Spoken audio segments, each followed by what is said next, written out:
Señoras y señores, tengan todos ustedes muy buenas tardes.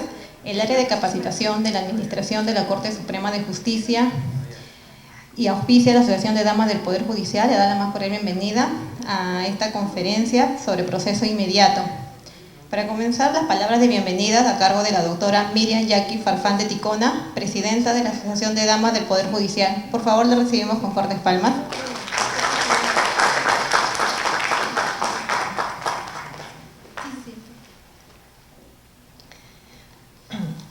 Señor doctor José Antonio Neira Flores, juez supremo provisional de la Sala Penal Permanente de la Corte Suprema de Justicia de la República. Señorita doctora Naico Coronado Salazar, jueza del Tercer Juzgado Unipersonal de la Corte Superior de Justicia de Arequipa. Señoras y señores, reciban mi más cordial saludo en representación de la Asociación de Damas del Poder Judicial ALAPOJ, que en su labor tiene como prioridad contribuir al perfeccionamiento, capacitación y especialización en los operadores de justicia. Y en este marco me complace presentar la presente conferencia sobre proceso inmediato, organizada por el área de capacitación de la Oficina de Administración de la Corte Suprema de Justicia de la República. La implementación de los órganos jurisdiccionales de flagrancia delictiva han sido sin duda una importante y eficaz medida contra la inseguridad ciudadana, resultando que los criterios de racionalidad, eficiencia y simplificación procesal que guían el proceso inmediato vienen promoviendo un servicio de justicia penal oportuna, donde el trámite se ha reducido solo a días. Debe recordarse que la iniciativa de reformar el proceso inmediato partió del Poder Judicial con la implementación del Plan Piloto de órganos jurisdiccionales de flagrancia delictiva en el Distrito Judicial de Tumbes en agosto de 2015 y que por su eficacia permitió que se respalde tal iniciativa con la expedición del Decreto Legislativo 1194, que entró en vigencia el 29 de noviembre de 2015, por lo que es importante promover espacios de reflexión sobre la aplicación del proceso inmediato, como el presente evento, coadyuven a su mejora y con su mejora continua. Con estas palabras renovamos nuestro compromiso para seguir coadyuvando al desarrollo de capacitaciones como pieza fundamental de la innovación institucional del Poder Judicial que viene impulsándose con el fin de brindar una justicia oportuna, eficaz, transparente e inclusiva. Muchas gracias.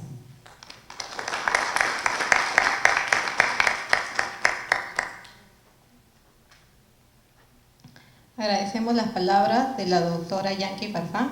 A continuación, vamos a leer la hoja de vida del doctor Neira Flores. Es abogado por la Universidad San Martín de Porres y dentro de su grado académico de Magíster Penal por la Universidad San Martín de Porres, doctor en Derecho por la Universidad Inca Garcilaso de la Vega, egresado de la Maestría en Política Jurisdiccional por la Pontificia Universidad Católica del Perú. En su experiencia laboral, tiene 35 años en el Poder Judicial, 31 años de docente universitario en la Universidad Nacional Mayor de San Marcos, en la Universidad Católica, en la Universidad San Martín y en la Academia de la Magistratura. Es profesor de Derecho Procesal Penal y en litigación oral. Como actividades académicas, como profesor universitario, ha dictado en las conferencias, expositor en todos los temas de Derecho Procesal Penal y litigación oral. A nivel nacional, en todo el Perú, en 33 distritos judiciales, el Poder Judicial, en el Ministerio Público, Defensa Pública, Policía Nacional y Colegio de Abogados de Lima, universidades e institutos jurídicos. Es autor de publicaciones, Manual de Derecho de Nuevo Procesal Penal y Litigación Oral, y en el Tratado de Derecho Procesal Penal. El doctor nos va a exponer el día de hoy Proceso Inmediato Reformado, Decreto Legislativo 1194.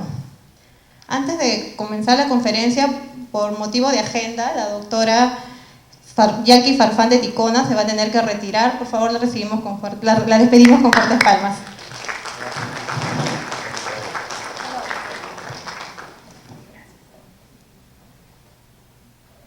Bien, muchas gracias.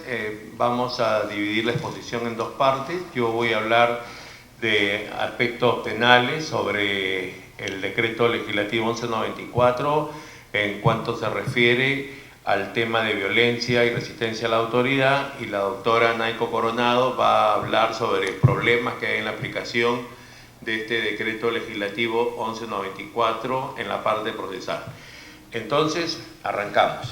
Bueno, el asunto está que el Código Procesal Penal se pone en vigencia el 1 de julio de 2006, acabamos de cumplir 10 años ya con el Código Procesal Penal, y la idea es que provea garantías y eficiencia, o sea, que se respeten los derechos de los imputados, pero también que haya una respuesta a la víctima, que haya una respuesta a la sociedad y que no haya impunidad. O sea, es importante el tema de que las respuestas sean prontas, y por lo tanto, por eso es que se produce una reforma a los artículos 468 al 471 del Código Procesal Penal sobre proceso inmediato, y se vincula directamente con algunos delitos. Por ejemplo, como en la experiencia hemos tenido la producción de los delitos de violencia y resistencia a la autoridad, se han producido serios problemas al establecer la responsabilidad penal por estos.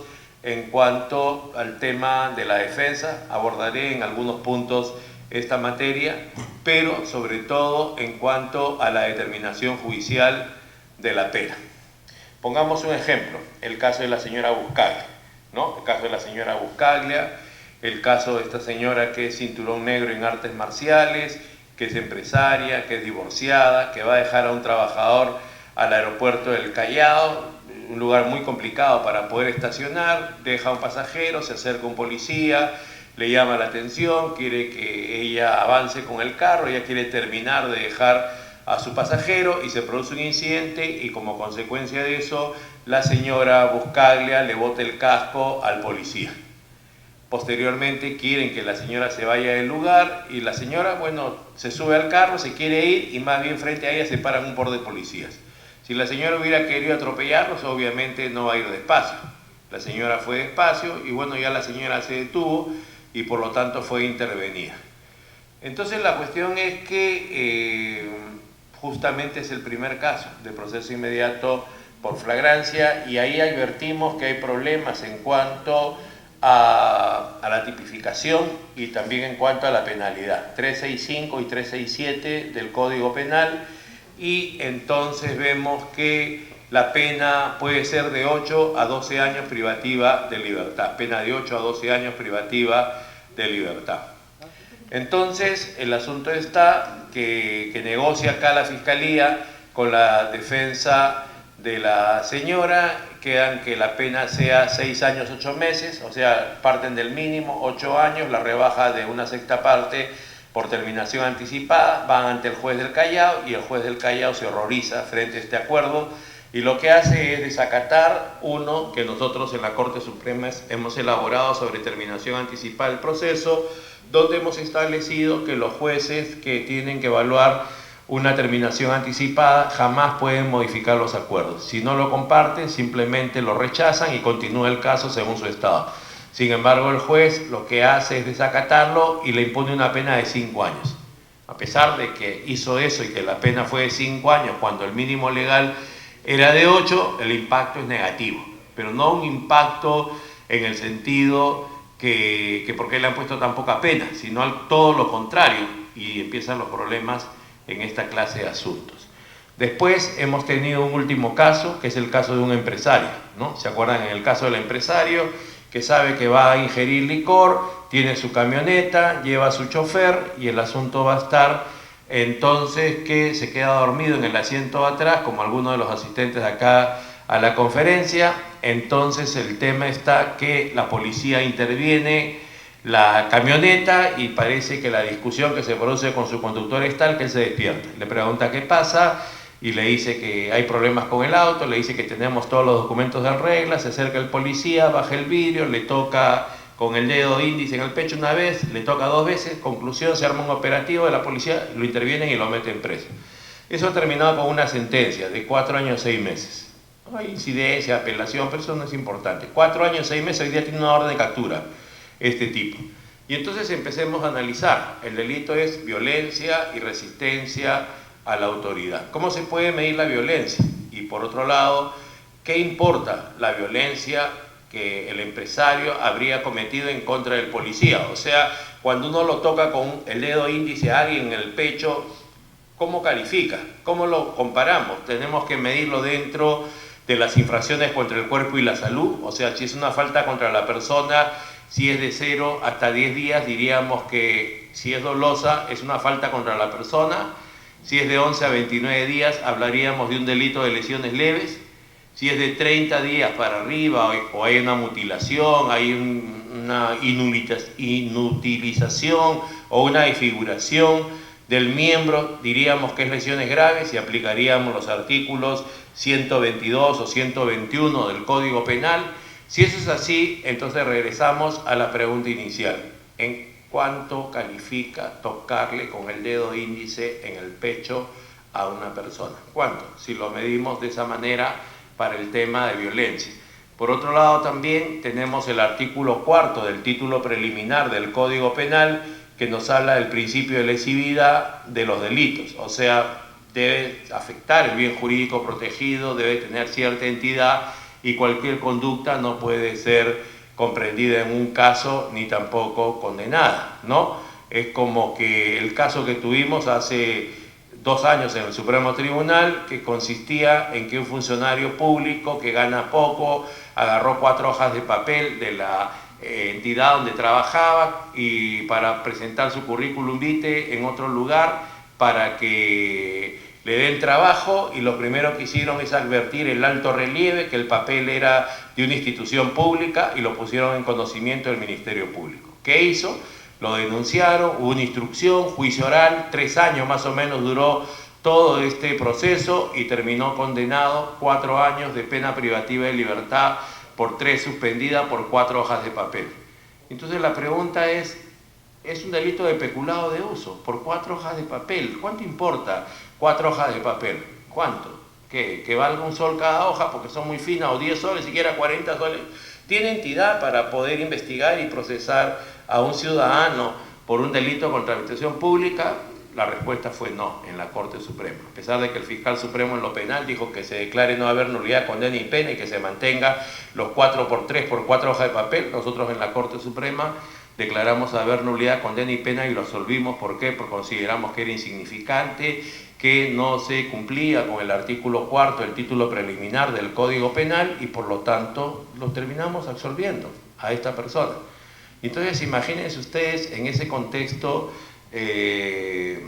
analizar el caso del empresario, por un lado respecto al tema de la violencia, pero si también tuviéramos que analizarlo sobre este punto, habría que, acuérdense ustedes que en el Perú las leyes no se aplican, primero se interpretan y después se aplican, y que hay métodos de interpretación de las normas. Obviamente el primero siempre va a ser el literal o gramatical, o sea, como prima el principio de legalidad en nuestro país y los jueces no podemos hacer lo que nos da la gana, lo primero que tenemos que hacer es mirar la ley.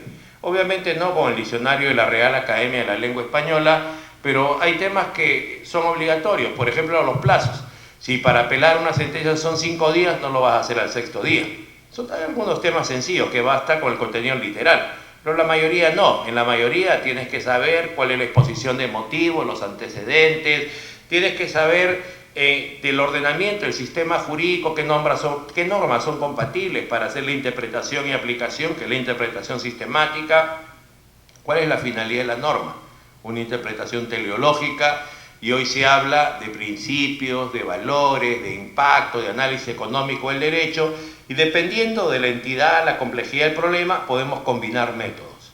Entonces, Código Penal de 1991, artículo 365, 367, cuando se producía un delito de violencia y resistencia a la autoridad, ¿cuál era la pena original? De 2 a 4 años.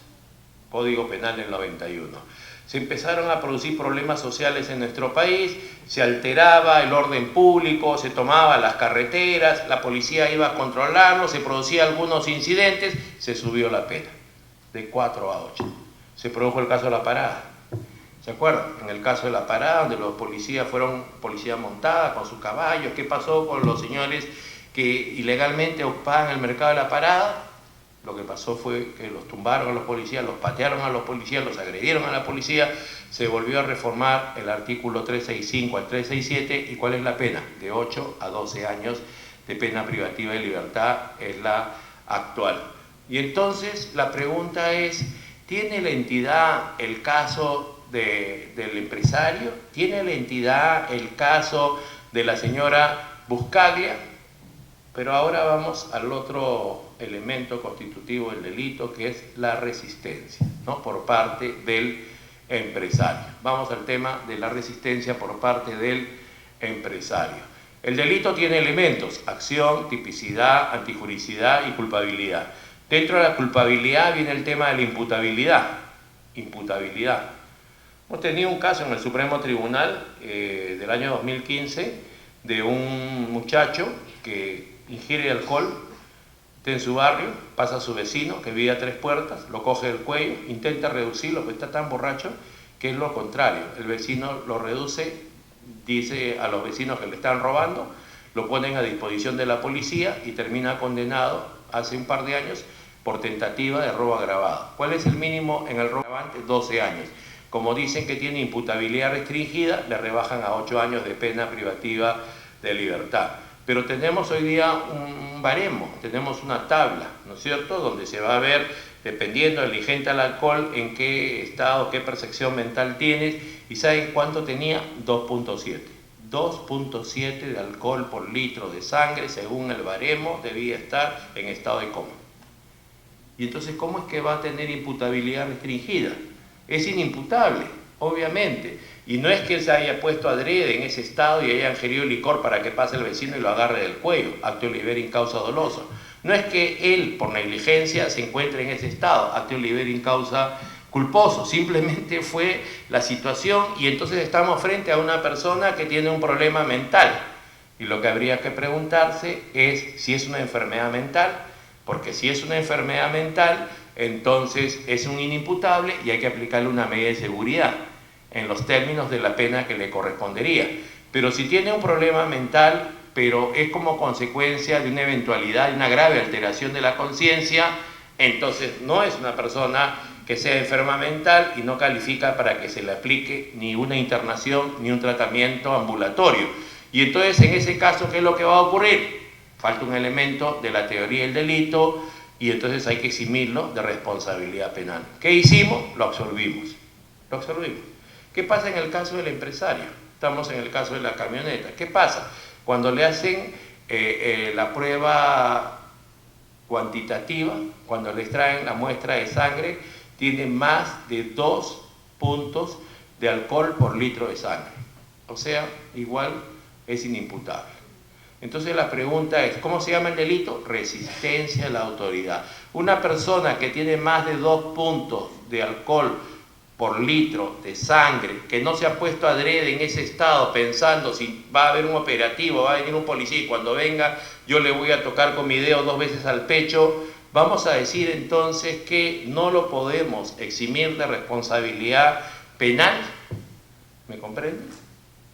Entonces la pregunta es, si la segunda parte del delito tiene que ver con resistencia, ¿en qué consistió? Porque inmediatamente que él lo tocó al policía, con la yema de su dedo lo metieron preso. Y lo peor de todo no es eso.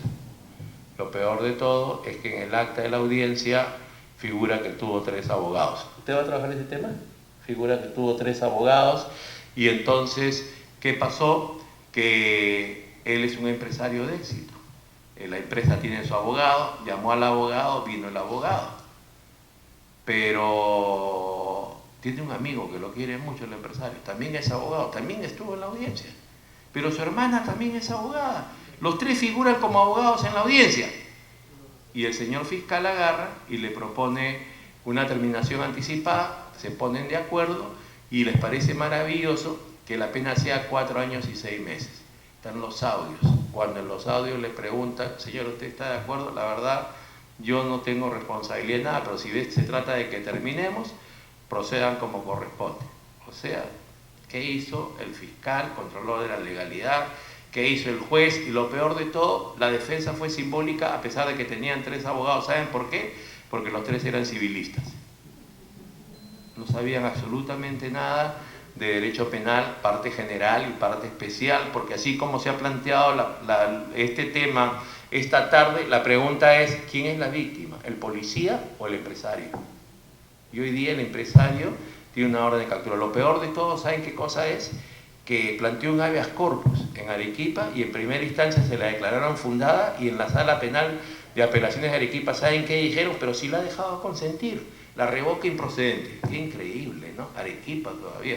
Usted estuvo en Arequipa, menos mal que hace años que regresó, que está por Lima. Pero la verdad que me parece increíble porque es un tema constitucional, sustancial. O sea, hoy día el hombre tiene una orden de captura, ¿sí? ¿Se dan cuenta? Entonces, ese es el tema. Ahora otra cosa, el Tribunal Constitucional, en el caso de Constantina Palomino, un habeas corpus del Cusco, se ha referido al tema del principio de proporcionalidad de las penas. Eso es interesante, ¿saben por qué? Porque hoy día, en el caso de Constantina Palomino, planteó un habeas corpus y se declaró fundado contra la Sala Penal Transitoria de la Corte Suprema. Porque la Sala Penal de la Corte Suprema condenó por delito de violación a la libertad sexual una menor de 10 a 14 y le puso el mínimo de la pena que está prevista en el Código Penal. La pena es de 30 a 35 años y le puso 30 años porque estimó que no había ninguna atenuante específica. Hoy día, con la ley 30.076 que modifica la determinación judicial de las penas, se ha adicionado un artículo al Código Penal que es el artículo 45A. En el artículo 45A tenemos las penas por tercios hoy día, ¿no? Tercio inferior, tercio intermedio, tercio superior, de tal manera que si no hay circunstancias atenuantes o agravantes, va el inferior, o salvo que hayan atenuantes. Si hay mixtas, va el intermedio, y si solo hay agravantes, va el superior. También hay agravantes calificadas, como serían la reincidencia, la habitualidad, ¿no? También lo que no tenemos son atenuantes privilegiadas. Se había presentado porque el proyecto de reforma del Código Penal sobre la determinación judicial de las penas es del Poder Judicial y se había incluido una atenuante privilegiada que justo tenía que ver con el principio de lesividad en los casos, pero no lo aceptó el Congreso.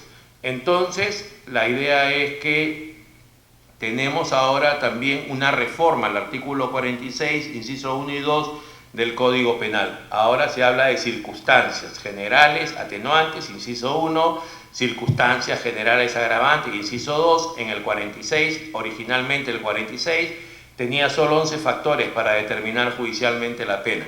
Entonces hoy día, si es que se tiene que individualizar judicialmente la pena, hay que tomar en cuenta, número 1, circunstancias generales atenuantes y agravantes, número 2, causales de disminución de la punición.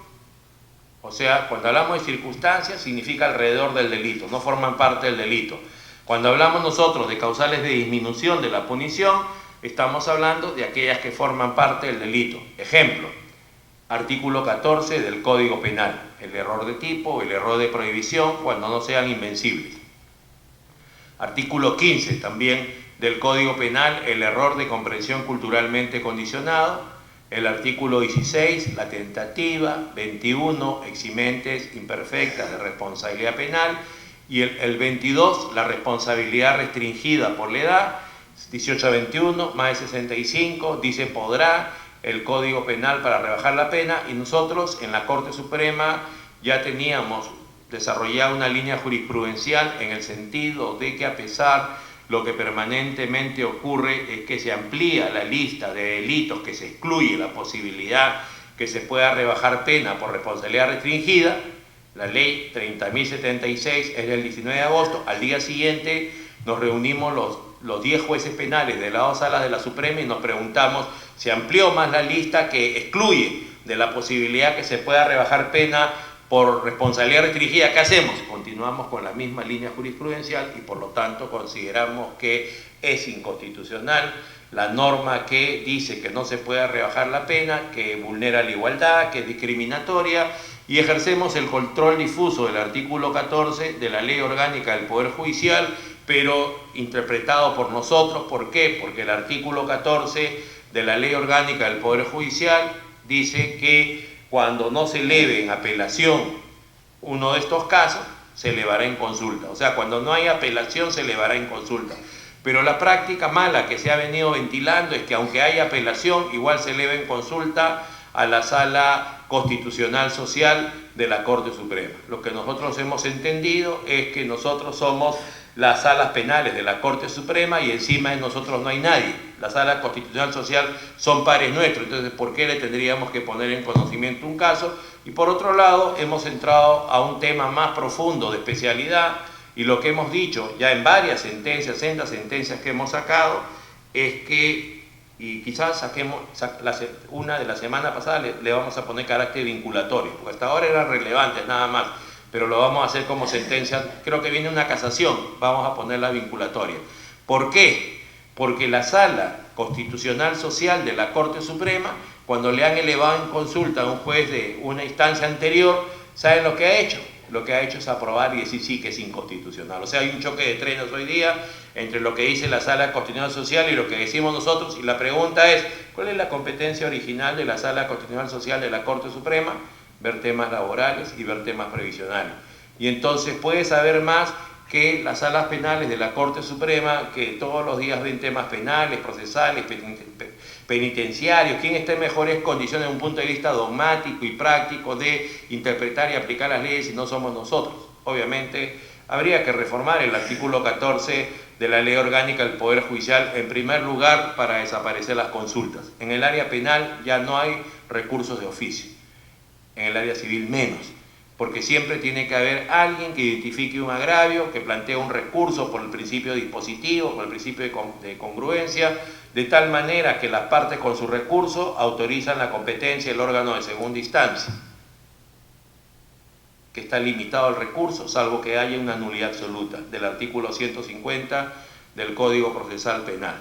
Pero en fin, el estado actual es el que yo les estoy planteando. También otra posibilidad de reducción de la pena dentro de las causales de disminución es el artículo 26 del Código Penal, que habla de la complicidad secundaria, causales de disminución de la punición que forman parte del delito, causales de agravación de la punición, concurso ideal, concurso real de delitos, delito masa cuando son muchos agraviados, y también el tercer factor para determinar judicialmente la pena son las fórmulas de derecho penal premial. O sea, estamos hablando si en el caso hay confesión, si hay terminación anticipada, conformidad del acusado con la acusación o confesión. O sea, vamos a sumar esos tres factores dentro del caso para determinar judicialmente la pena.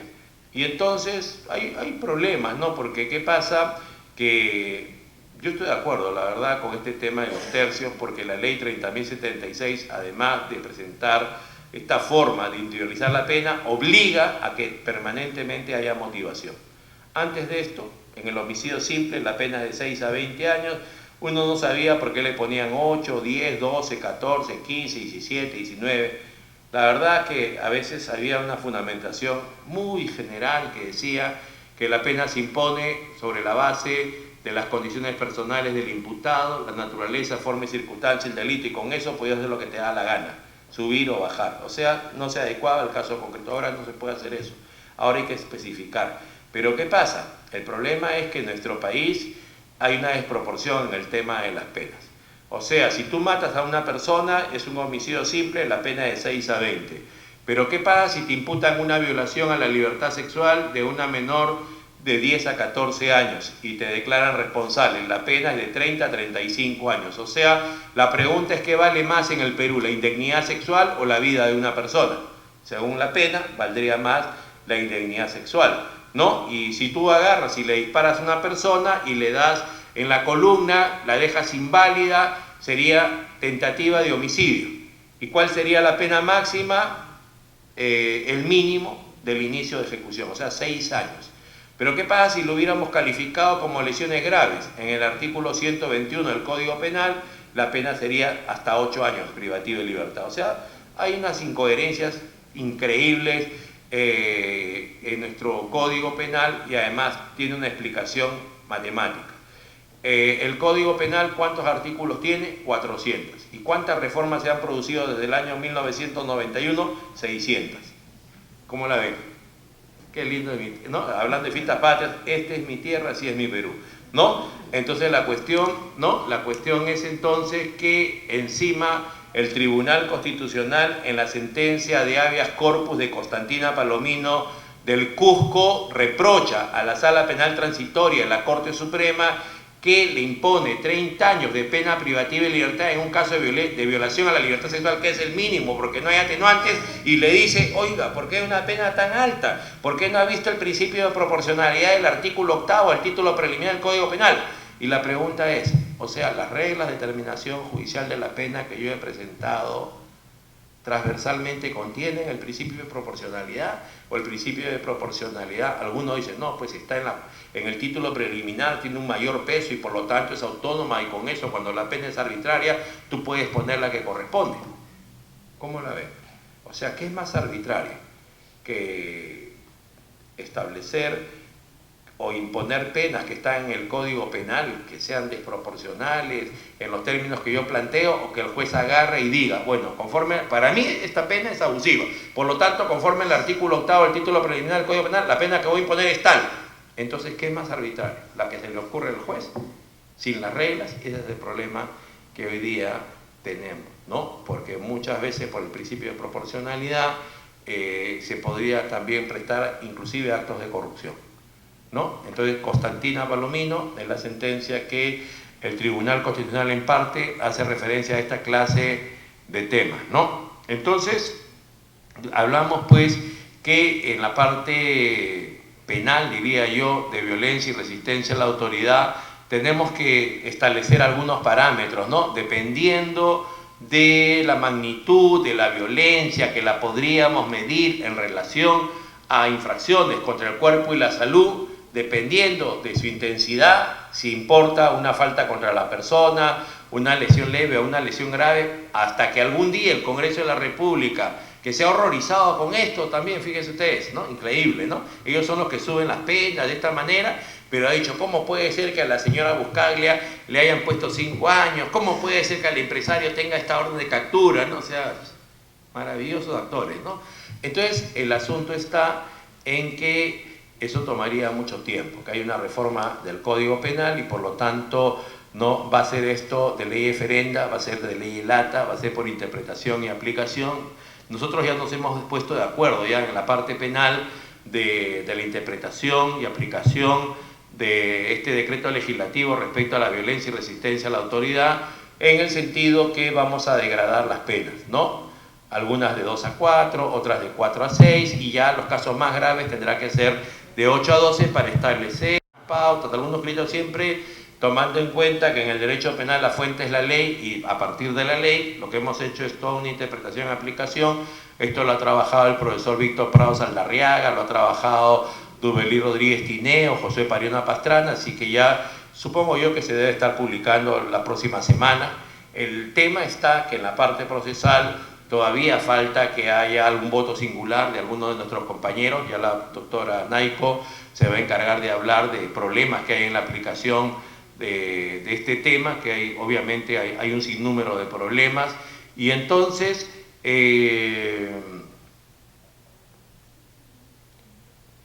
la idea es pues que, como se han presentado mayores cantidad de hechos y justamente el impacto mediático ha sido negativo respecto a esta infracción, se ha requerido que se haga toda esta clase de interpretación, ¿no? Para poder lograr que en todo caso, si se comete esta clase de infracciones, se aplique una pena que sea proporcional a esta clase de delitos. Bueno, les agradezco mucho por su atención.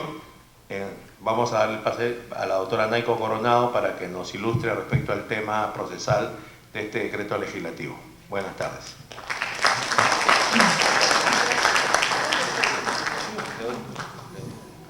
Agradecemos la palabra del doctor José Antonio Neira Flores. A continuación, La doctora Naiko Techi Coronado Salazar, juez del tercero Juzgado Unipersonal de la Corte Superior de Justicia de Lima, va a tratar el tema reflexiones en torno a la aplicación del proceso inmediato. Por favor, la recibimos con fuertes palmas. Sí, solo una tingencia. Como yo me tengo que retirar, la doctora Naiko me ha hecho una buena tingencia y me ha dicho, de repente alguien quiere preguntar. Si tuvieran algunas preguntas, con todo gusto para tratar de resolverla, y si no la sé, la doctora Naiko la contesta después. ¿Ya? ¿Tienen alguna pregunta, alguna duda, alguna inquietud? Pues conversemos un poco. Y de ahí ya la doctora Naiko va a empezar a hablarnos ya de la parte procesal. Todo está clarísimo. Qué bueno, la estrategia era, si no saben, confúndelos, aligados. Entonces, gracias, doctora Naiko, por favor.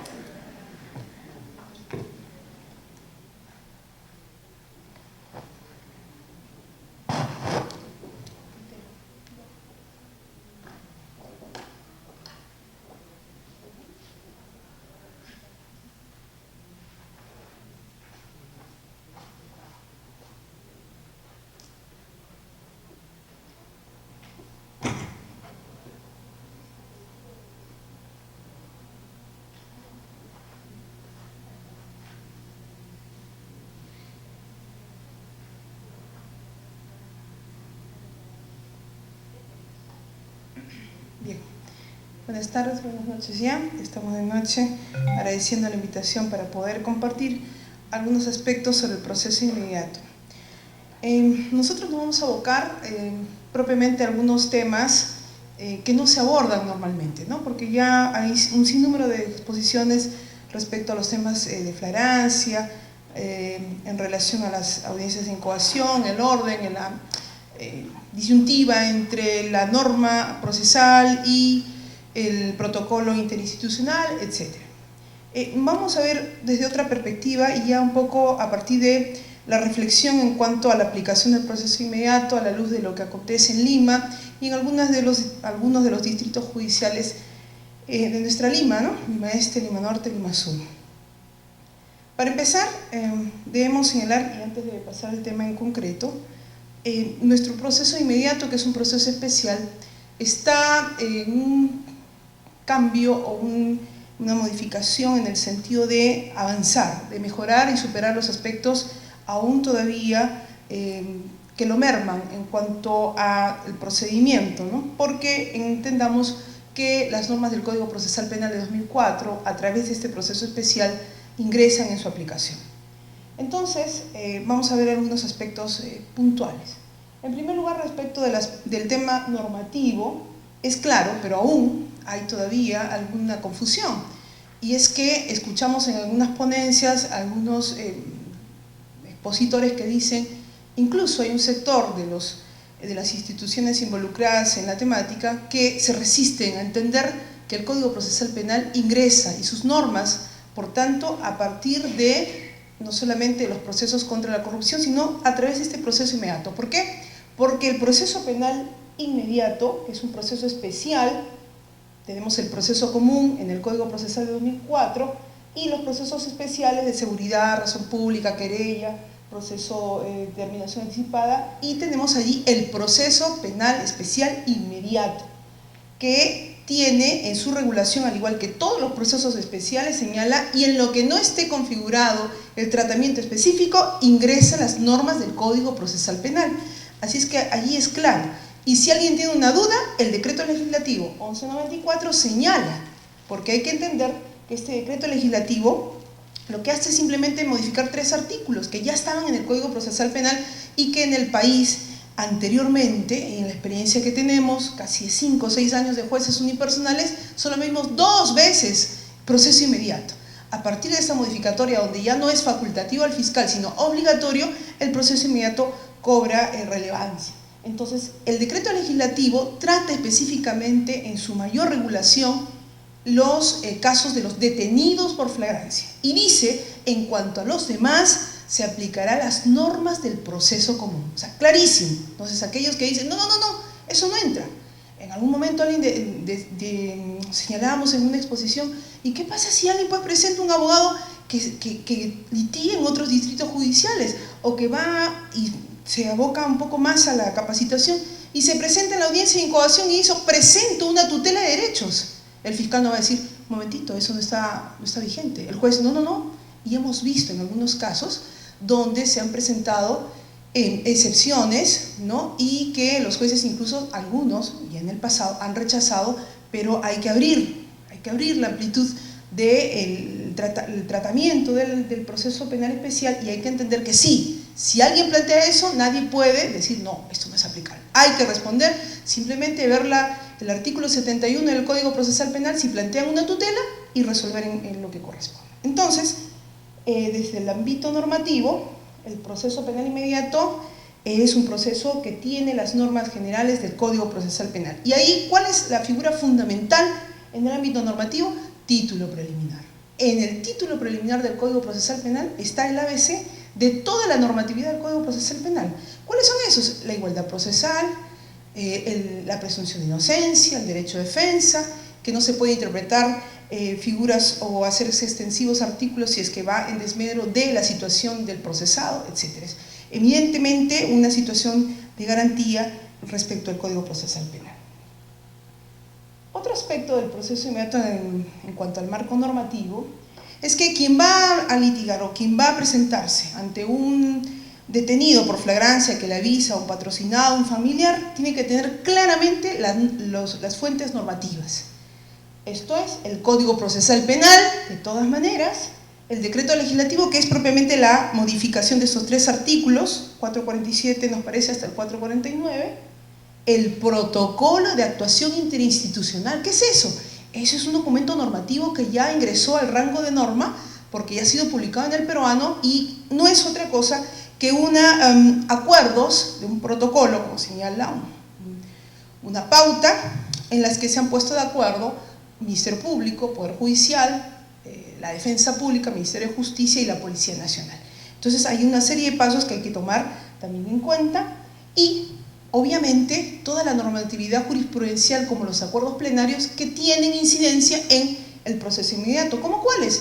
El acuerdo plenario 5/2009, por ejemplo. Este acuerdo plenario trata sobre la terminación anticipada. ¿Y qué hemos visto? Y ponemos un ejemplo de lo que hemos visto hace unos meses atrás en un distrito judicial de nuestra Lima, que no es el centro, en un caso muy llamativo, donde se presentan a la audiencia única de juzgamiento. O sea, pasa la audiencia de incoación, se incoa el proceso inmediato, y cuando pasa la audiencia única de juzgamiento, que propiamente tiene una mini audiencia de control de acusación y el juicio, ¿qué pasa? Vemos por los medios de televisión que las partes plantean terminación anticipada y el juez acoge la terminación anticipada y la aprueba, pero hay una norma clarísima o unas disposiciones en este acuerdo plenario que nos dice, para todo el país, porque hace mucho tiempo en el país los jueces aplicaban terminación anticipada en investigación preparatoria, pero sobre todo en etapa intermedia, y este acuerdo plenario del 2009 señala y dice, señores jueces,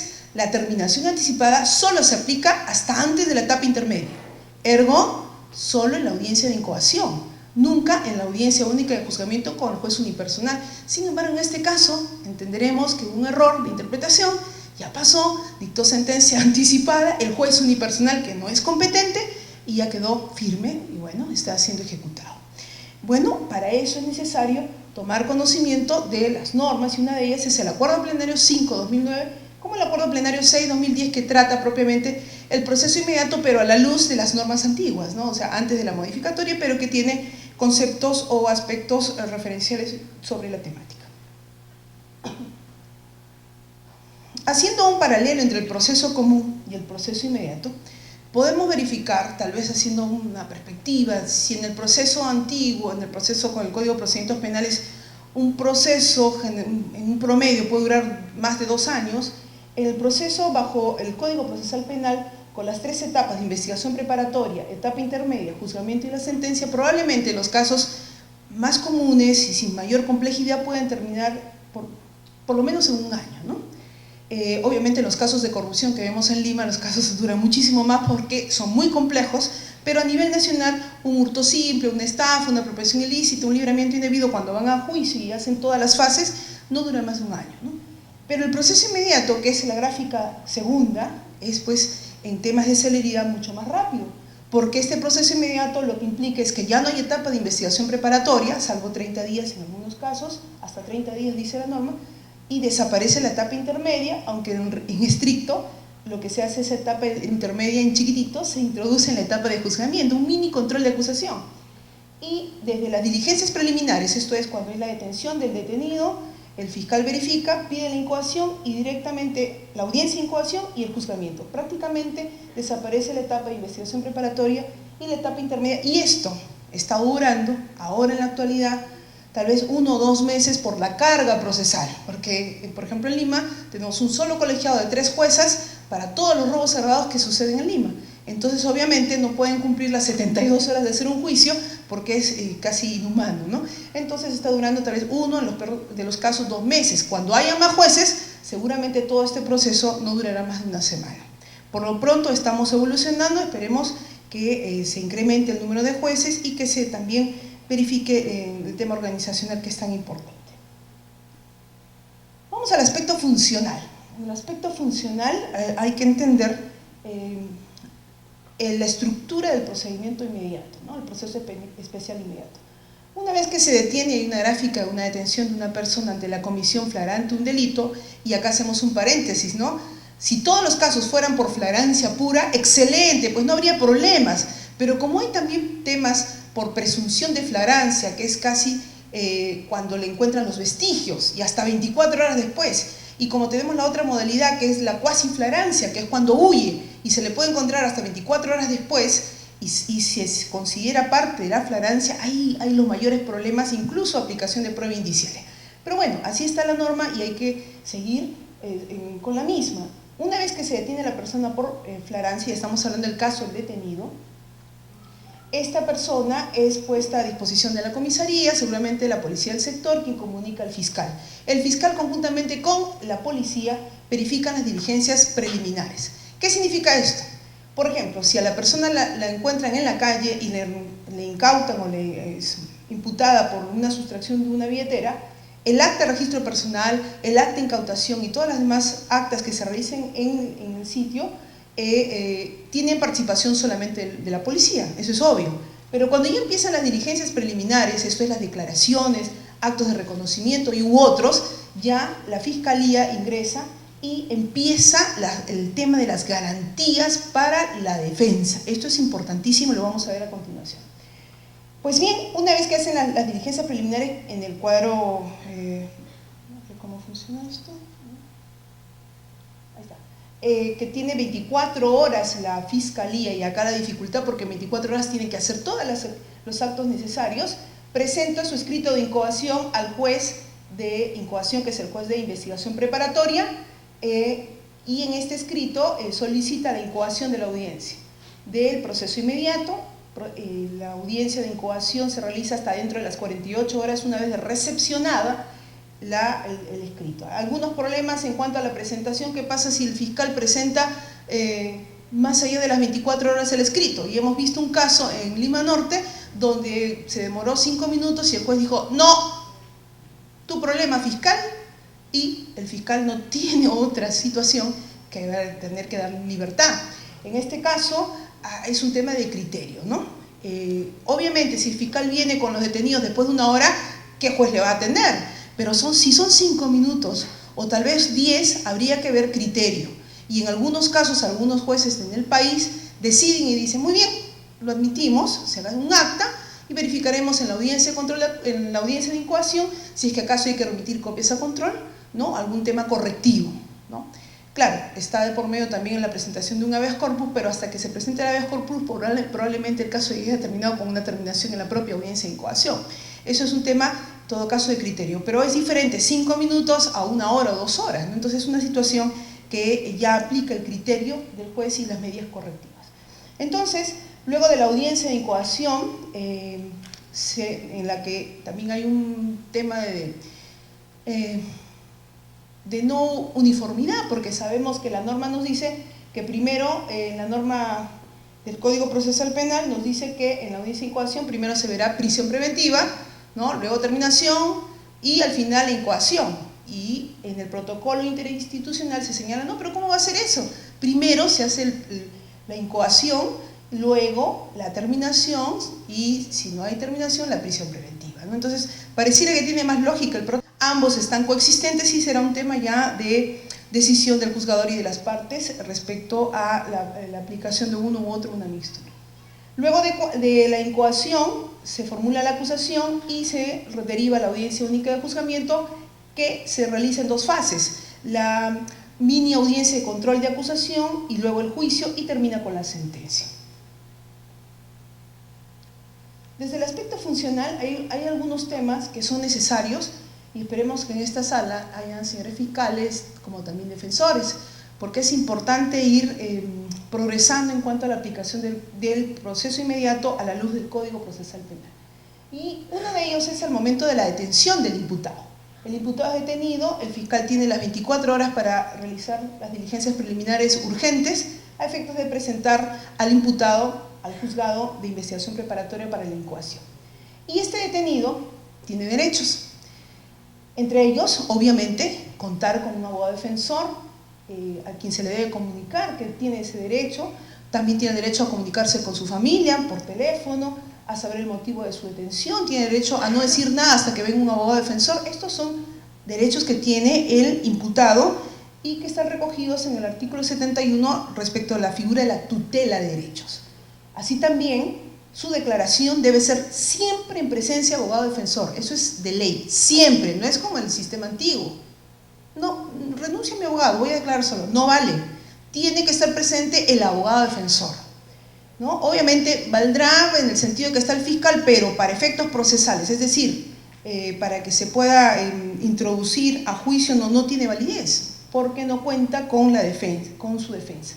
Y esto está regulado incluso en el título preliminar. Todos los actos de investigación relacionados al imputado deben contar con abogado defensor. Todos, actos de reconocimiento. Un momentito, el señor fiscal puede decir, no, el abogado que espere. No, tiene que pensar en trabajar conjuntamente con la defensa, porque tiene que dar viabilidad a esa diligencia para futuro.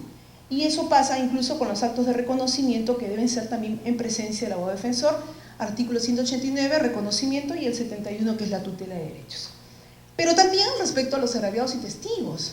Si en el sistema anterior el agraviado del testigo declaraba solito, ¿no? Y eso, a veces había una pregunta del fiscal, una preguntita nada más, en este sistema, bajo las normas del Código Procesal Penal que atañe al proceso inmediato, toda declaración de agraviado o testigo debe contar con presencia estricta de fiscal, mínimo. Si no hay fiscal en una declaración, esa declaración previa, por más que haya dicho, sí, yo lo vi, que atacó, no vale. Y no solamente eso, si es que ese agraviado testigo no pudiera ir a juicio y el fiscal tiene que proyectar qué pasa si mi agraviado, por un temor o por un tema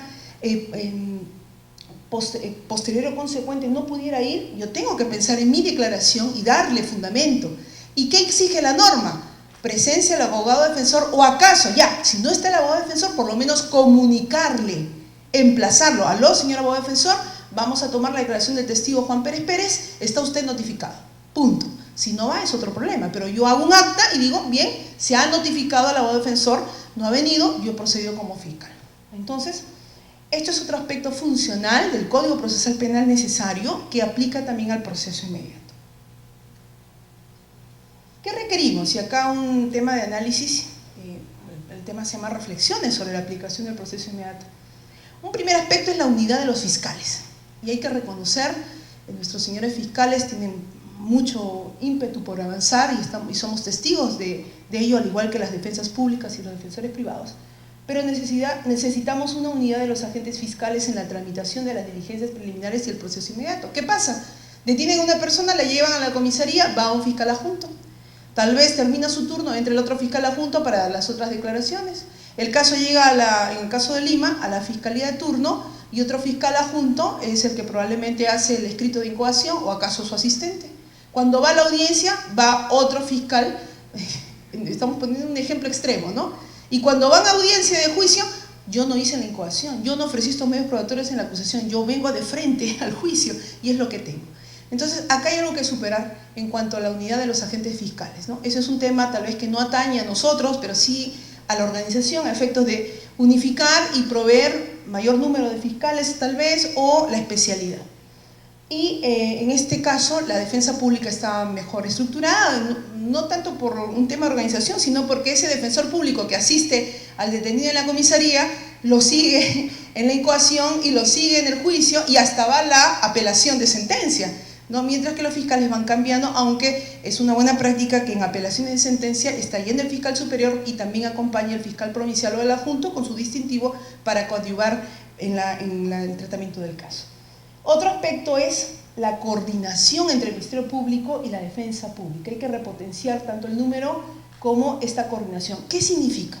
Nos contaban una buena práctica en Lima Centro, en cuanto a estos temas de los procesos o los detenidos por flagrancia, en que hay en el Fiscalía de turno hay defensores públicos asignados en una sala de audiencias especiales para que puedan participar en las declaraciones de los imputados. Pero podríamos pensar mucho más allá. ¿Y qué necesitamos para garantizar que un abogado defensor esté en la declaración del testigo, del agraviado, del imputado en la comisaría? Porque a veces al imputado lo traen al turno, le toman su declaración, pero el testigo, el agraviado ya se fue, declaró ante la comisaría y ya se fue, cuando requiere la garantía de la defensa presente. En ese sentido se puede, por ejemplo, plantear, y esto lo comentaba alguna defensora pública, que cuando comunique la comisaría a la fiscalía de turno, allí estén asignados defensores públicos, de tal manera que en la comisaría de Breña hay un detenido por flagrancia, bien, sale el fiscal comisionado y sale el defensor público con él, de tal manera que llegan ambos y pueden participar en las diligencias. Sería lo ideal, es un tema de organización y de gestión, ¿no? Otro aspecto es el principio de objetividad del Ministerio Público. Acá alguien puede decir, sí, pero la Fiscalía, claro, ha detenido a mi patrocinado y no me va a hacer caso, o simplemente va a hacer las diligencias que les conviene al Ministerio Público y nosotros que queremos tales diligencias. El principio de objetividad está contenido en el título preliminar del Código Procesal Penal y por tanto, aquel fiscal a quien la defensa le dice, oiga, hay una grabación en la vía pública respecto a este hecho que se está imputando a mi patrocinado, pido que soliciten una copia a la entidad respecto a esto, el fiscal no se puede negar, obviamente, ¿no? Y tiene, en base al principio de objetividad, solicitarlo, porque va en búsqueda de la verdad. Diferente es cuando va a juicio. Cuando va a juicio, ese principio de objetividad no desaparece, pero mengua un poco, ¿no? Porque va precisamente acusando ya en una postura muy, muy enfática, a diferencia de la etapa o las diligencias preliminares. Entonces, es necesario, para garantizar un efectivo procedimiento de investigación o diligencias preliminares y para que no se cuestione, porque hoy se cuestiona el derecho a la defensa, ¿no? Sí, pues, porque nos falta la organización y garantizar que ese detenido, que debemos pensar que puede ser un familiar nuestro, aparece sin abogado defensor, no hay defensor público, no hay un particular, no tiene plata, la desesperación, la familia y vienen todos los demás problemas que ya conocemos en nuestra sociedad. Avanzamos. En el aspecto administrativo, y esto para los colegas, parte de trabajadores del Poder Judicial, hay, en cuanto a las diligencias preliminares, es la Fiscalía con la Policía, que va armándose la carpeta fiscal, que le hemos puesto una gráfica para ilustrar. La carpeta fiscal es del fiscal, no es del Poder Judicial, es del fiscal, y conjuntamente con el escrito de incoación se presenta a la audiencia de incoación de proceso inmediato. En la audiencia de incoación se forma un solo cuaderno de incoación de proceso inmediato, ¿no?, que termina con el acta de la audiencia de incoación y al que se agrega la acusación fiscal. Y este único cuaderno pasa a la etapa de juzgamiento, donde se forma un único cuaderno de debate judicial que sirve para la audiencia única de juzgamiento. Entonces, ¿qué está pasando en algunos distritos judiciales? En algunos distritos judiciales, con el escrito de incoación, a veces al día siguiente presentan un escrito, por ejemplo, de prisión preventiva y al día siguiente o 2 horas después un escrito de constitución de actor civil. En algunos casos están haciendo como el proceso común, van formando otro cuadernito, otro cuaderno de actor civil, otro cuaderno de prisión preventiva. Eso no va, porque el proceso inmediato lo que quiere pues es celeridad, concentración. Con un solo cuaderno se adjuntarán los escritos necesarios. ¿Por qué? Porque no se va a hacer audiencia por cada petición, como el proceso común, donde hay un actor civil hay que hacer audiencia, una prisión preventiva hay que hacer audiencia. No, acá todo se concentra en una sola audiencia y por tanto es un solo cuaderno donde se incorporan todas las peticiones. Cuando se forma el cuaderno de debate judicial tiene otro tratamiento, y este es un tema que también nos obliga a poder compartir estas nociones en otros distritos judiciales. La próxima semana estaremos en Lima Norte para verificar este tema. ¿Qué pasa? La formación del cuaderno de debate judicial se forma con las principales piezas del cuaderno de incoación, con los medios probatorios que se admiten en audiencia y con todas las actas de la audiencia de juicio y la audiencia de control de acusación. Lo demás, el cuaderno de incoación se devuelve al Ministerio, se remite al Ministerio Público, porque el reglamento nuestro del Poder Judicial señala que todos los cuadernos que se remiten al Ministerio Público. O sea, en el proceso común, y acá también hacemos un paréntesis porque hay distritos judiciales que no aceptan esto, los fiscales, ¿no? En otros casos, en su mayoría sí. Cuando se forma el proceso común, los cuadernos de principio de prisión preventiva, terminación anticipada, todo se devuelve al Ministerio Público, se le remite y ellos lo archivan. Poder Judicial solo se queda con el expediente judicial.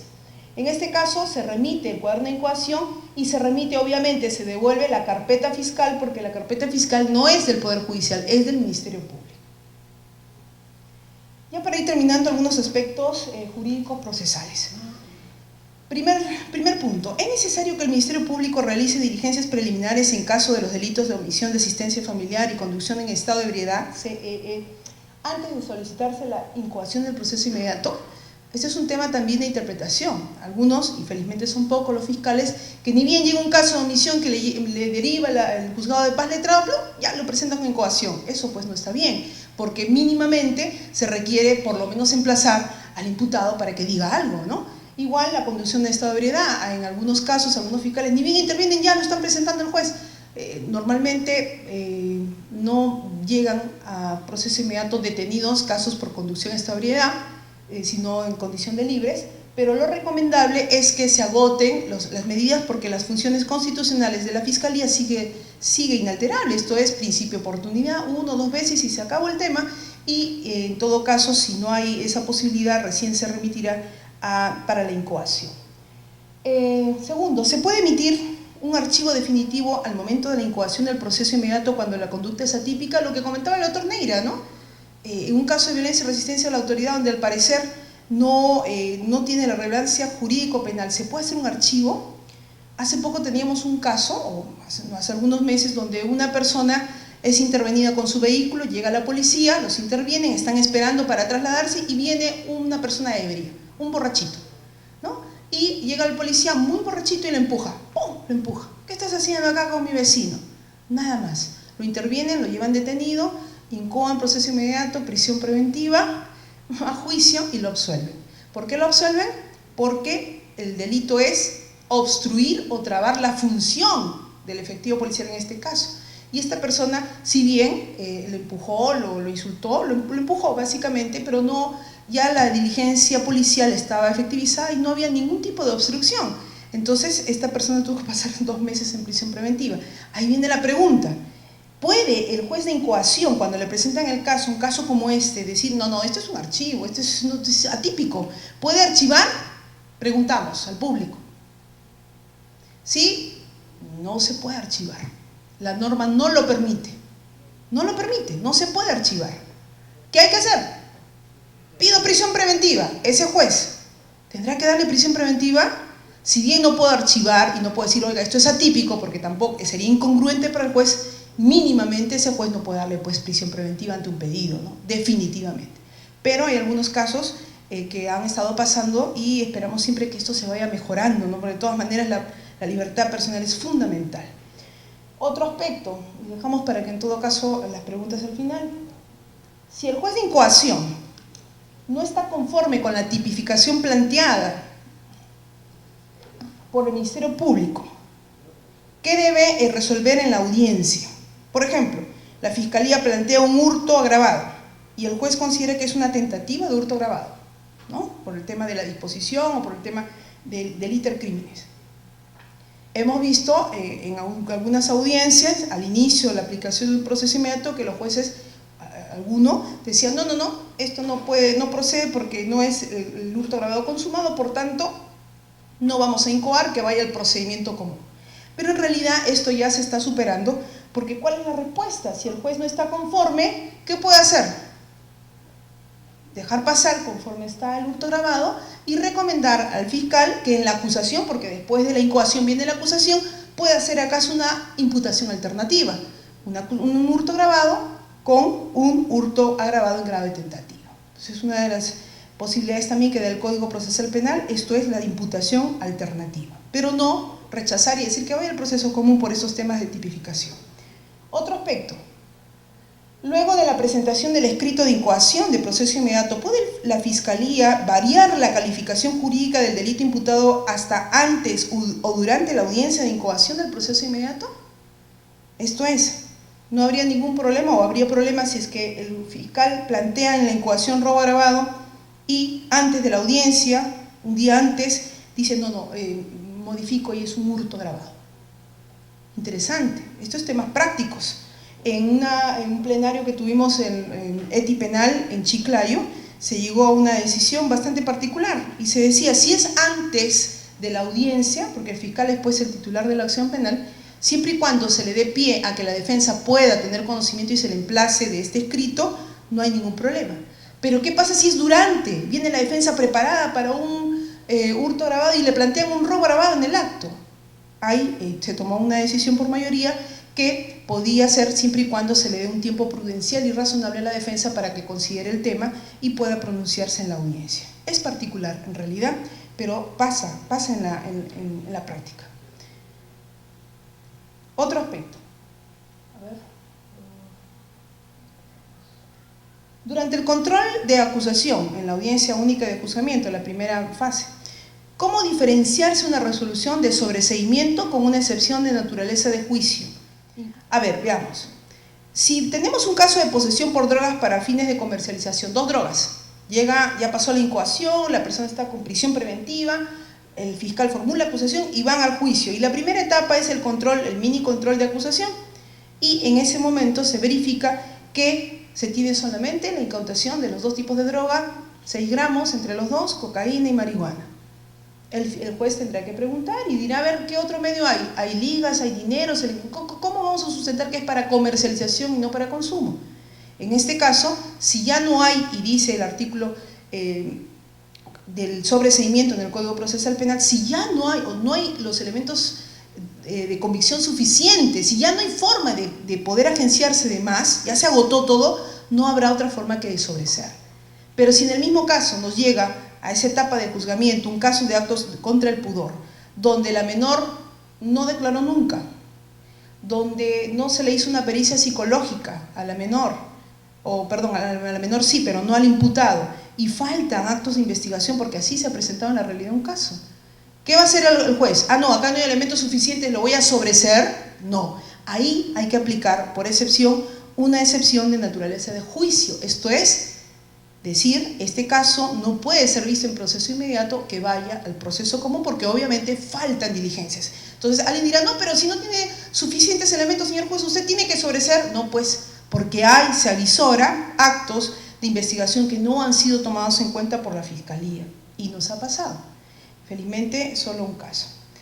Bien, otro aspecto, debe propenderse a reducirse los márgenes de condena en base a actos de investigación. Esta situación, felizmente, en la Corte de Lima casi no se da. ¿Cuál es el sentido? Esto es que se pueda condenar en base a las declaraciones previas del agraviado, del testigo policía, etcétera, ¿no? Esto no se da, ¿por qué? Porque se exige, si un testigo, un agraviado no va a ir a juicio, y estamos hablando ya del juicio, para que se lea su declaración previa tiene que estar emplazado a la defensa y con presencia fiscal, si no, no se lee. ¿Y qué está pasando? En algunos casos se está teniendo que, muy mínimos, que absolver por esos temas, pues. No se puede condenar así porque alguien declaró a nivel de la policía. ¿Y por qué? Sobre todo porque se ha descubierto, y parece que en el sistema anterior había deficiencias en el sentido de que, sí, dile, vamos a poner que te ha cogoteado, sí, ha cogoteado, y a veces los agraviados no vienen acá, le han puesto un cuchillo, sí, un cuchillo, y a veces vienen y no se detecta que hay un cuchillo. Entonces estos temas no se puede verificar un tema de condena o valoración para determinar el caso en base solamente a la actuación preliminar. Eso no es un tema que garantiza los derechos de la parte imputada. Otro aspecto es respecto a la formalización de la acusación fiscal. Y acá un tema de apertura. Una vez formalizada la acusación fiscal, La defensa, a diferencia del Ministerio Público, puede presentar sin ninguna limitación los medios probatorios que considere necesarios para el juicio. El Ministerio Público no puede hacer eso. ¿Cómo es eso? Claro, cuando van las partes a juicio, el fiscal ya hizo su acusación y en su acusación ya dijo, tengo los medios probatorios A, B, C y D. Con esos A, B, C y D, una vez admitidos, va a juicio. Pero la defensa, que no tiene la obligación de presentar por escrito sus medios probatorios, se presenta a la audiencia de juzgamiento en el mini control de acusación y ahí puede traer, después de seguramente 1 o 2 semanas, en Lima tienen hasta un mes, hasta la realización de la audiencia, todos los medios probatorios que considere. No hay ningún tipo de restricción, a diferencia de la Fiscalía, que solo lo que está escrito, eso los presenta. Otro aspecto, si el Ministerio Público, ¿qué pasa si el Ministerio Público recauda medios probatorios posteriormente a la formalización de acusación fiscal? ¿Puede presentarlos a la audiencia de juzgamiento, al control de acusación? ¿Puede o no puede? De poderse sí se puede, sí se puede. Y es recomendable, siempre recomendamos, hágalo. ¿Por qué? Porque evidentemente el juez lo va a rechazar. Pero en juicio aparece la figura de la nueva prueba, que es la última oportunidad o la penúltima, donde el requisito para postular nueva prueba es que hayan sido, entre otros, medios probatorios rechazados en la audiencia de control de acusación. Así que si yo, fiscal, sé que me lo van a rechazar, no importa, lo presento, me lo rechazan, pero en nueva prueba lo ofrezco y probablemente si hay relevancia, pertinencia, utilidad, lo admitan excepcionalmente. Eso es un tip para la Fiscalía. Finalmente, algunos aspectos, el problema, y ese es un problema que lo hemos visto también muy cercanamente, el problema de los audios o filmaciones que se presentan como prueba para juicio. En el proceso común, si hay un audio, una filmación, en la investigación preparatoria que no hay acá, lo que se hace es convocar a las partes, verificar, dar una copia a todos, transcribir el contenido, sea filmado, sea audio, y en presencia del imputado. Esto no hay en el proceso inmediato porque no hay etapa de investigación preparatoria. Y se va a juicio, y cuando la defensa le preguntan, ¿tiene medios probatorios que ofrecer? Tengo una filmación, tengo una grabación de celular. Y la verdad que estos aspectos son particulares, seguramente habrá algún tratamiento sobre el tema, porque no se cumpliría el procedimiento porque no hay investigación preparatoria, pero en todo caso es un tema referencial que se concatena con toda la información probatoria que se actúe en el juicio, ¿no? Salvo que haya cuestionamientos o aspectos pues, evidentes de falsedad o manipulación, que en todo caso será materia del propio debate contradictorio. Finalmente, la postura judicial mayoritaria, este es un tema que también se abordó en el plenario de Ética Penal en Chiclayo como formador de formadores del Poder Judicial, del que somos parte, y se decía un tema interesantísimo, ¿no?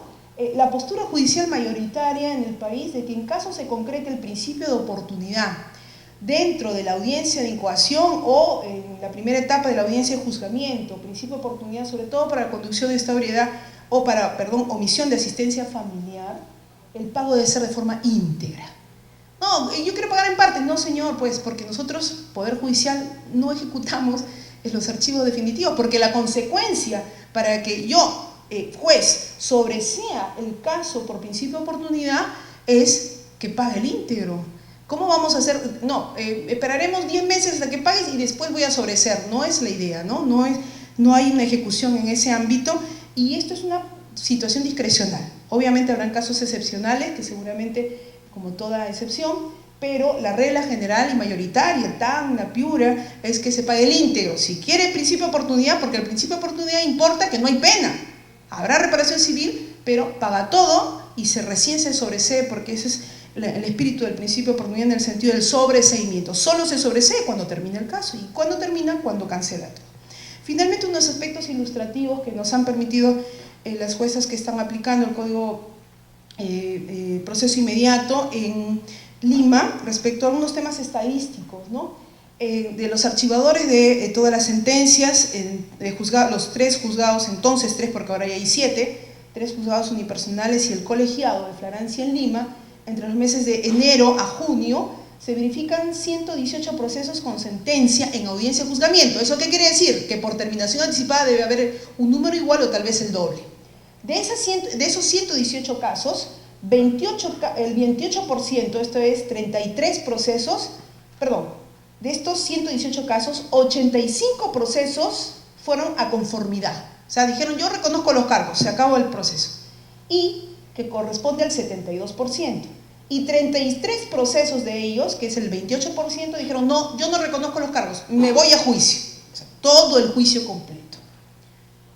Así también, de estos 118 procesos con sentencia en audiencia de juzgamiento, el 9.30% resultó con sentencia absolutoria. Y la mayoría de los casos son por los delitos de violencia y resistencia a la autoridad y por delitos de posesión de drogas con fines de comercialización, ¿no? ¿Y por qué? Por el elemento típico de que para que haya el delito de violencia y resistencia a la autoridad tiene que haber la obstrucción efectiva de la función. Y acá hacemos un paréntesis.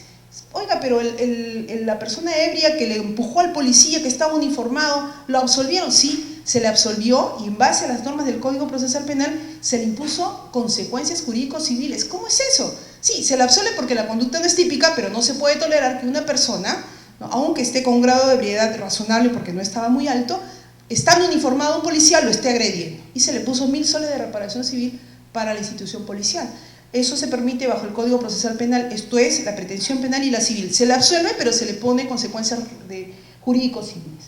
Bien, entonces 11 procesos de los 118 fueron con sentencia absolutoria. Ahora hay que recalcar que obviamente gran mayoría de las condenas es porque han reconocido los cargos. Y si hacemos un último cuadro respecto a los procesos con pena efectiva, de los 118 procesos, los cuales muchos han reconocido, ya hemos dicho un alto porcentaje, el 72%, 36 procesos han sido con pena efectiva y 82 con pena suspendida o multa, sobre todo porque hay muchas conducciones de estado de ebriedad y omisiones de asistencia familiar, ¿no? 36 procesos con pena efectiva, y debemos referir que de los robos agravados hay un gran número de casos con penas de 12 años de privación de libertad, 10, 9, 8 y hasta 7,5 que se ha podido, incluso en conformidad, que lo diferencia en algunos casos. Nos comentaban en otro distrito judicial de Nuestras Limas que aún por robo agravado están poniendo 4x3, y la verdad que eso es un tema bastante delicado por el tema de legalidad, porque si se va a bajar tanto hay que justificar, y es un tema de responsabilidad del Ministerio Público y sobre todo del juez. Finalmente, unas reflexiones, perdón, ya se borró, unas reflexiones ya finales. Podemos señalar la aplicación del proceso inmediato, tiene sus aspectos positivos y muy buenos. Hoy conversábamos con una agraviada que estaba esperando, que declaró en juicio, llorando, porque en realidad ser sujeto de un asalto violento es pues traumático, ¿no? Y nos preguntaba, no pensando que éramos jueces, nos acercamos y nos preguntaba, pensando seguramente que éramos algún colaborador judicial, si iba a venir nuevamente, y le dijimos que ya no iba a volver, que era un único sacrificio venir a vivir revivir contando lo que había pasado, y que si había congruencia con lo que dirían los testigos, el policía, incluso respecto a la defensa del imputado, se lograría una condena, y en todo caso que las penas son altas. El problema en nuestra sociedad es que la gente, los que cometen delitos, no saben que por cada delito de robo agravado están poniéndose penas altas. Tal vez si se comunicara 12 años al que roba, tal vez más de uno lo pensaría bien, ¿no? Entonces hay en el tema de la celeridad, estamos terminando más de manera corta, con mayores resultados, pero también hay que garantizar los derechos del imputado. Eso es muy importante, y ahí entra a tallar bastante el Ministerio Público, la defensa y también el Poder Judicial. Esperamos que haya sido de aporte la exposición y estamos sujetos a las preguntas. Gracias. Agradecemos las palabras de la doctora Naiko Coronado Salazar. No sé si alguien tiene alguna pregunta para la doctora. Doctora Naiko, en primer lugar felicitarle por su exposición, que ha sido bastante didáctica y comprensible. Quería preguntarle, en su opinión, ¿qué debe hacer el juez de juzgamiento si advierte que le llega un proceso inmediato que no reúne los requisitos que exige el artículo 446 y siguientes del Código Procesal Penal?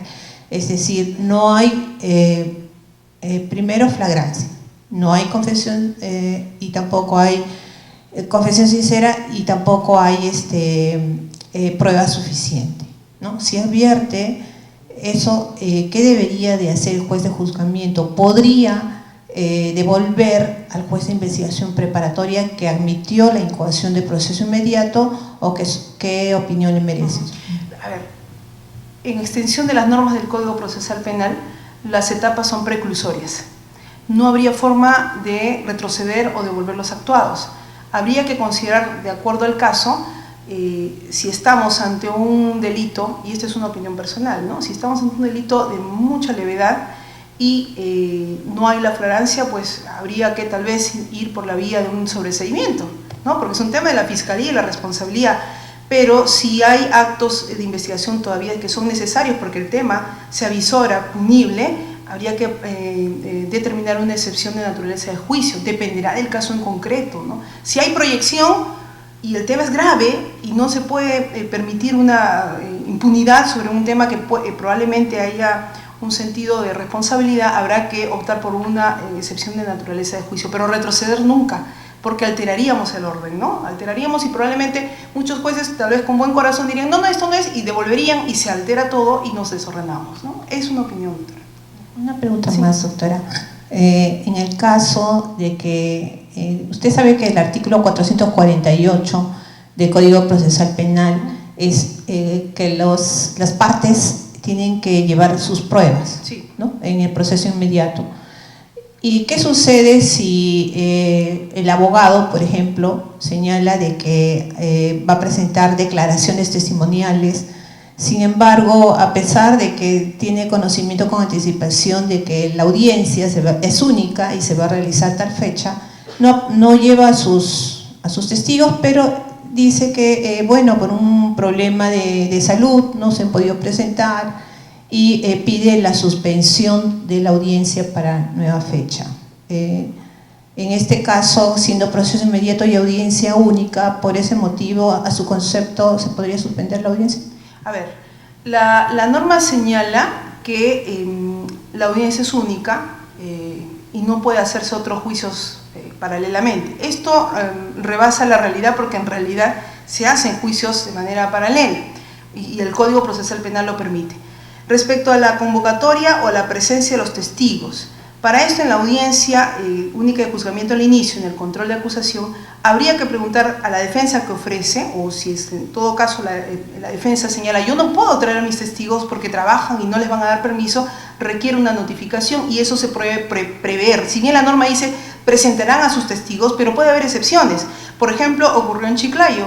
La defensa ofrece al médico legista que la Fiscalía no ofreció, pero es que sí le interesa, y obviamente al abogado defensor no le va a hacer caso el médico legista, tiene que haber un oficio y eso es la excepción que el juez debe remitir, o en todo caso, sí, el juez debe remitir para la convocatoria del médico legista. En ese sentido, es viable que se suspenda, porque no olvidemos que el fin es la verdad, llegar a la verdad por lo menos en el ámbito del proceso, y si razonablemente, porque ojo, tampoco es ir constantemente, no, a él le dieron oportunidad y ¿por qué no a mí? Ok, se puede dar uno y uno, pero que no sea una regla, ¿no? Porque las partes están obligadas y hay mucha gente, muchos operadores que hacen el esfuerzo por traer a sus testigos y peritos. En este caso, razonablemente, incluso en algunos casos se recomienda hacer una resolución porque la norma es expresa, no se podrá suspender, pero en casos excepcionales, si es por ejemplo un robo agravado y la víctima no ha venido un testigo presencial del acto a favor de la defensa, el juez con criterio razonable dirá, muy bien, haremos una resolución que se le convoque una vez más y si hay problemas notificaremos pues por último, ¿no? Pero que no se haga un tema extensivo, ¿no? De que siempre se suspenda, la idea no es esa, es un tema de criterio, al igual que la prescindencia de la prueba, ¿no? Si no viene, la norma dice prescindir, sí, pues, pero habrá casos excepcionales en los que se puede hacer una resolución y permitir una segunda oportunidad en base a un sustento, una fundamentación. Tampoco es, no vino, y un gran problema que está aconteciendo, en muchos casos los fiscales, no vino, me desisto, y al final no se logra pues un tema de justicia como debe ser, ¿no? Es un tema de todos, poner el hombro a todos. Gracias, doctora, muchas gracias.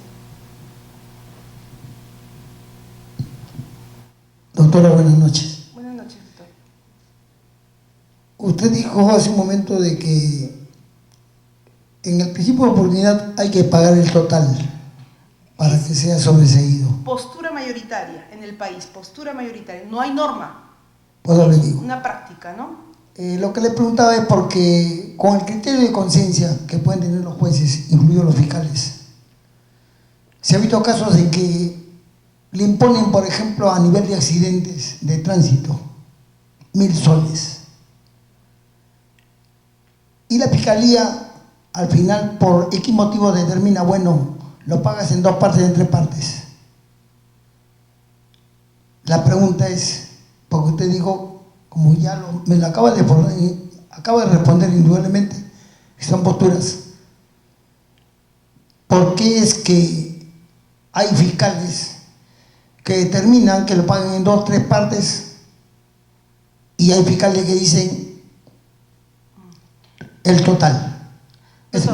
Tal vez hay que aclarar algún aspecto, ¿no? Estamos hablando del principio de oportunidad aplicado dentro del proceso judicial, que es diferente al principio de oportunidad aplicado en el ámbito solamente fiscal, cuando el juez todavía no existe. En el ámbito del despliegue funcional de la Fiscalía, convocan para el principio de oportunidad y hay discreción, en algunos casos pueden ser hasta 10 cuotas, 2 cuotas, 3 cuotas, eso es un tema, o alguno inmediatamente, pues obviamente si el caso es de muchos años atrás y mucha gravedad, yo fiscal no le diría 10 meses en cómodas cuotas, oiga, un tema de justicia, paga usted por lo menos en 2 meses, dependerá del caso.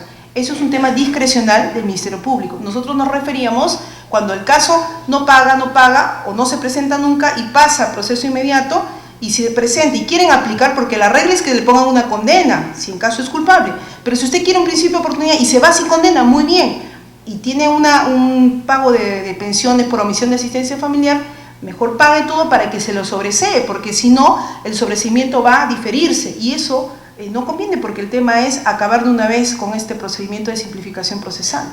Eso es a lo que nos referíamos. Gracias, doctor. Bueno, te agradecemos a todos su asistencia. Otra pregunta. Muy buenas noches, doctora. Agradecerle por la respuesta que voy a recibir. Doctora, en relación a la formación del cuaderno de debate en juicio, hemos tenido un caso en Puno, por ejemplo, solamente estaban formando el cuaderno de debate, sin el expediente judicial, como lo hacemos para los procesos comunes, pero la sala nos remitió copias a ODEGMA por no formar el expediente judicial.